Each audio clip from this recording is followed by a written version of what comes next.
I offer you a cookie, Gary? Sometimes cookies help.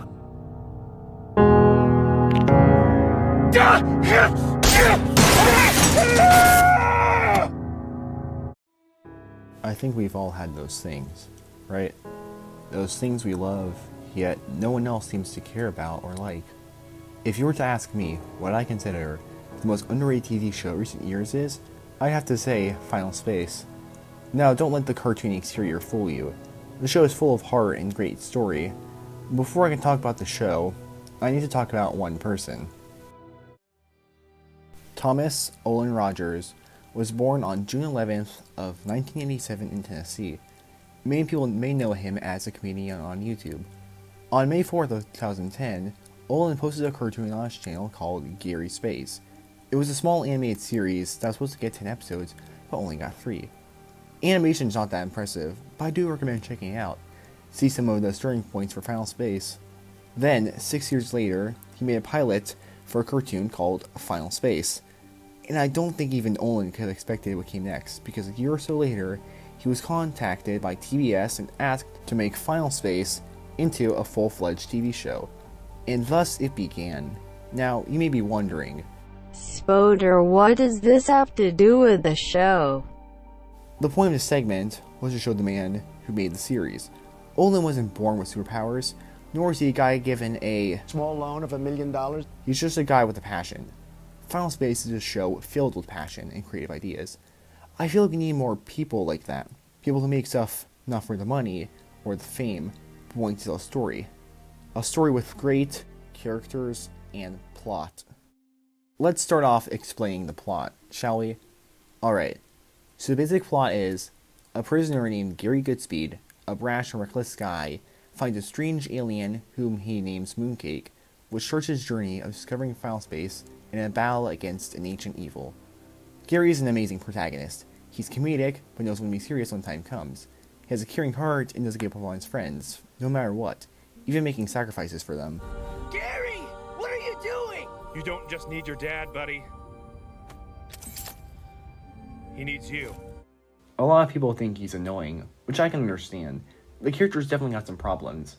During Season 1, it mostly focuses on his comedic side, while Season 2 focuses more on his serious side. And finally, the third season manages to focus on both aspects really well, which is a good thing. Another great character is Mooncake. He's like one of those animal sidekicks, only he actually has a very important part in the overarching story. Plus, he's adorable. Gwen Aragon is a great love interest for Gary in this series.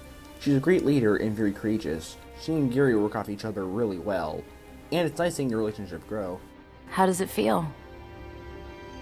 Like my soul donut just got injected with the blueberry jelly essence that turns a mediocre confection into the special of the day.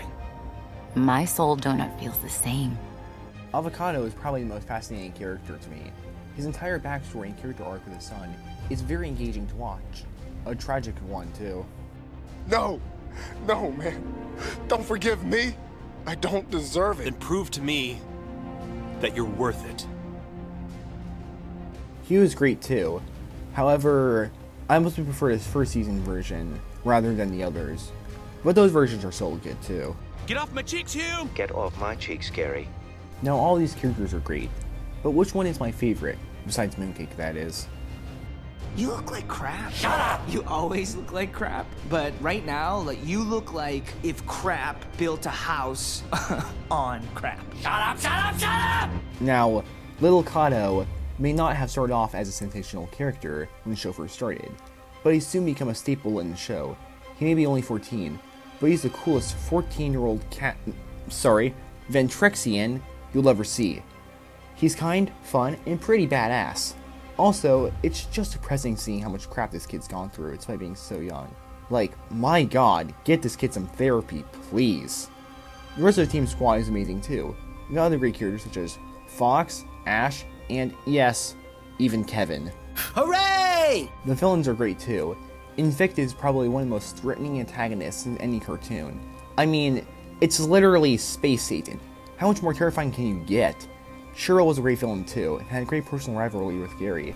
And of course, who could forget the amazing David Tennant, as the Lord Commander. Now, is Final Space the perfect show? No, not at all. It's still got flaws, but that's okay. Yes, it's perfectly okay for a show to have flaws. Final Space may not be perfect, but when it gets good, it gets really good, giving us moments like this. Can I ask you one thing? Why don't you want anything to do with me? Truth? The day I lost your dad, my heart shattered. Whatever was left was too small to love anything anymore. Yeah. You see, I would have taken even a tiny piece. Just one piece. One part of the show I feel like Final Space does exceptionally well is the theme of family. The team really feels like a family of broken people. Each of these people have gone through hell and lost family of their own, but they manage to find comfort within each other, and I love that. Each character works off each other really nicely. Gary lost his father as a kid and was abandoned by his own mother. The only thing he asked from his father was a caterpillar named Mooncake. The reason he's so determined to protect Mooncake, the alien he found, is because he sees it as a chance of redemption, because he failed to save the previous one. Quinn lost her sister because her sister wanted to best her too much. Ash's sister got sacrificed by her own parents. Bolo's entire species was turned against him. Not only that, he was imprisoned for a millennium. Each of these characters has lost a family, but they managed to find a new one in each other. But I feel like the best duo of the show that fits this theme is Avocado and Lilicado. Now, please skip to this timestamp here so you don't get any spoilers, because I did not want to spoil anything for you. Ready? 3, 2, 1. Kevin. I hate Kevin! When we first meet Avocado, his only goal is to get his son back from the Lord Commander, which is a secondary plot in the first season. Good news, he manages to get him back. But then this happened.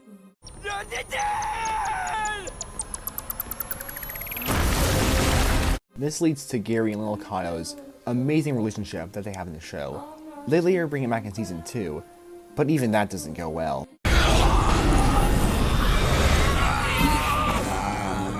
Dad!